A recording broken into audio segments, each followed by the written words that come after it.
दोस्तों, क्या आप जानते हैं आज अगर आप कामयाब होने के लिए कोई शॉर्टकट अपनाते हैं तो कल ये नाकामी को यकीनी बनाने का तेज तरीन रास्ता है। जो लोग कामयाबी का तजर्बा करते हैं वो अक्सर नाकाम होने वालों के मुकाबले में ज्यादा कीमत अदा करने को तैयार होते हैं। क्या आप जानते हैं कि इम्पोस्टर सिंड्रोम ज्यादा कामयाब लोगों को दूसरों से ज्यादा मुतासिर करता है। दोस्तों, आज इस किताब की समरी लेकर हम आपके खिदमत में हाजिर हुए हैं। वो मशहूर जमाना किताब द अल्केमिस्ट की समरी है।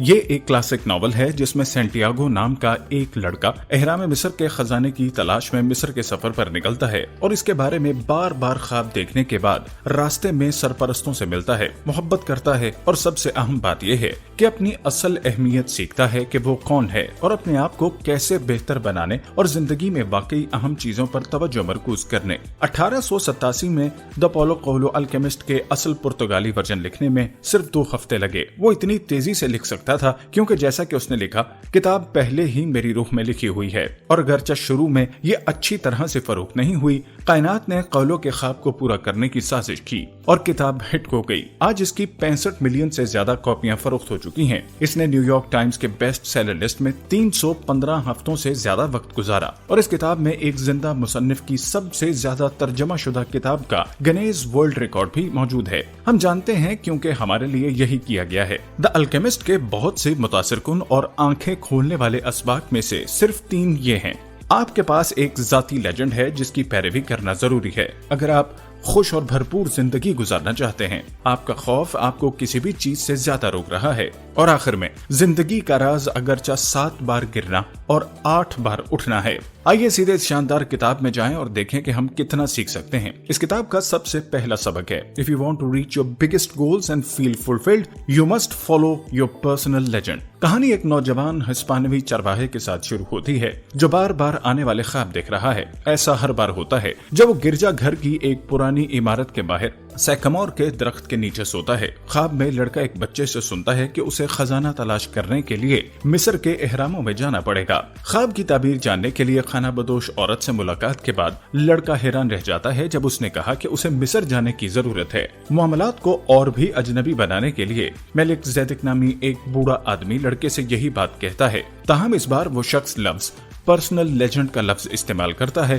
ताकि वजाहत करे कि इस नौजवान को क्या करना चाहिए। कुछ गौर फिक्र के बाद लड़के ने अपने जाती लेजेंड की पैरवी करने और एहराम की तरफ जाने का फैसला किया। अपनी भेड़ें बेचता है और तांगीर जाकर अपना सफर शुरू करता है। किताब के बकिया हिस्से में वो मुसलसल अपने जाती लेजेंड की राह में हायल रुकावटों का शिकार है, लेकिन हर कदम पर कामयाबी और तकमील तलाश करने के लिए उन पर काबू पाता है। आपका एक पर्सनल लेजेंड भी है, ये आपकी तरह मुनफरिद है। हो सकता है आप पहले ही जान चुके हों कि ये क्या है। इसके लिए आपको हिम्मत चाहिए, चाहे ये कैरियर हो, खानदान हो, सेहत या दीगर ख्वाहिशात। आपको हर इस चीज पर काबू पाना चाहिए जो आपको रोक रही है ताकि आप अपने सबसे बड़े ख्वाबों को पूरा कर सकें। एक बार जब आप शुरू करेंगे तो पूरी कायनात उसे अंजाम देने की साजिश करेगी, लेकिन इसका मतलब यह नहीं है कि आपको मुश्किलात का सामना नहीं करना पड़ेगा। इस किताब का दूसरा सबक है, stop being afraid if you want to remove the barriers that keep you from progressing. लड़का जल्द ही तांगीर पहुंच जाता है। सकावत और जबान जिसे वो बोल नहीं सकता उसे हैरान कर देती है। उसकी वजह से कोई उसका सारा पैसा चोरी कर लेता है और उससे भी बदतर उसे डर है कि उसने गलत फैसला किया है और तकरीबन वापस स्पेन की तरफ रवाना हो गया है। लेकिन मलिक सिद्दीक ने जो कुछ सिखाया उसे याद करते हुए नौजवान अपने इर्द गिर्द के वाकयात पर तवज्जो देता है। वो अपने जाती लेजेंड से रुजू करता है और एक मुकामी क्रिस्टल मर्चेंट के लिए काम करना शुरू कर देता है। ताजर लड़के की मौजूदगी को एक अच्छा शगुन समझता है और इसके मशवरे को सुनता है कि आदमी को कारोबार में ज्यादा खतरा मोल लेना चाहिए। इसका नतीजा उसे आखिरकार मिल जाता है और दोनों आखिरकार अमीर बन जाते हैं। सौदागर जानता है कि उसका पर्सनल लेजेंड क्या है और वो पहचानता है कि लड़के की मौजूदगी एक अच्छा शगुन है, उसे उसके पीछे जाना चाहिए, लेकिन वो इसकी पैरवी करने से बहुत डरता है और वहीं रहता है जहां वो है। इसके बरअक्स नौजवान अपनी रकम का इस्तेमाल करते हुए हिम्मत से मिस्र का सफर जारी रखता है। आपको अपने ख्वाबों को भी देखना चाहिए, यहाँ तक कि जब आप आगे के नामालूम रास्ते से खौफजदा हों। आपकी अपनी मर्जी की जिंदगी गुजारने के रास्ते में खौफ सबसे बड़ी चीज है और सिर्फ इसे खत्म करके ही आप जिंदगी को मुकम्मल तौर पर गुजार सकते हैं। इस किताब का तीसरा सबक है, rise more times than you fall and you will never fail.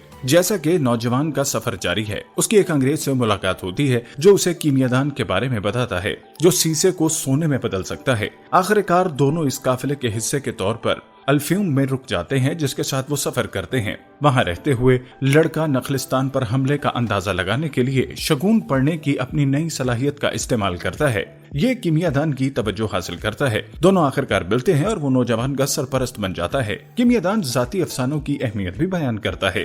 कीमिया से जो कुछ वो सीखता है उसके साथ लड़का अपने आप को हवा में बदल देता है। जब अरब फौजियों के लिए कबीले ने उन्हें पकड़ लिया और उन्हें कत्ल करने की धमकी दी, कीमियादान लड़के को पढ़ाना जारी रखता है, लेकिन आखिरकार नौजवान के मिस्र पहुंचने से पहले उन्हें अलग हो जाना चाहिए।